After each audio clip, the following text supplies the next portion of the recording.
ಪ್ರಸಕ್ತ ಹಿಂಗಾರು ಹಂಗಾಮಿನಲ್ಲಿ ದೇಶಾದ್ಯಂತ ಇದೇ 21ರವರೆಗೂ ಒಟ್ಟು 306 ಲಕ್ಷಕ್ಕೂ ಅಧಿಕ ಹೆಕ್ಟೇರ್ ಪ್ರದೇಶದಲ್ಲಿ ಆಹಾರ ಧಾನ್ಯಗಳ ಬೆಳೆ ಬಿತ್ತನೆ ಮಾಡಲಾಗಿದೆ.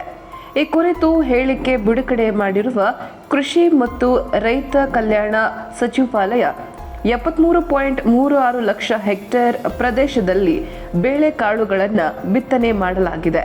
ಕಳೆದ ವರ್ಷ ಈ ಪ್ರಮಾಣ 68.15 ಲಕ್ಷ ಹೆಕ್ಟೇರ್ ಪ್ರದೇಶದಲ್ಲಿ ಬಿತ್ತನೆ ಮಾಡಲಾಗಿತ್ತು. ಕಳೆದ ವರ್ಷಕ್ಕೆ ಹೋಲಿಸಿದರೆ ಈ ವರ್ಷ ಹಿಂಗಾರು ಹಂಗಾಮಿನಲ್ಲಿ ಹೆಚ್ಚಿನ ಪ್ರಮಾಣದಲ್ಲಿ ಬಿತ್ತನೆಯಾಗಿದೆ ಎಂದು ತಿಳಿಸಿದೆ. 19.69 ಲಕ್ಷಕ್ಕೂ ಅಧಿಕ ಹೆಕ್ಟೇರ್ ಪ್ರದೇಶದಲ್ಲಿ ಸಿರಿಧಾನ್ಯ ಹಾಗೂ ದ್ವಿದಳ ಧಾನ್ಯಗಳು ಮತ್ತು 76.64 ಲಕ್ಷ ಹೆಕ್ಟೇರ್ ಪ್ರದೇಶದಲ್ಲಿ ಎಣ್ಣೆಕಾಳುಗಳ ಬಿತ್ತನೆಯಾಗಿದೆ ಎಂದು ಮಾಹಿತಿ ನೀಡಿದೆ.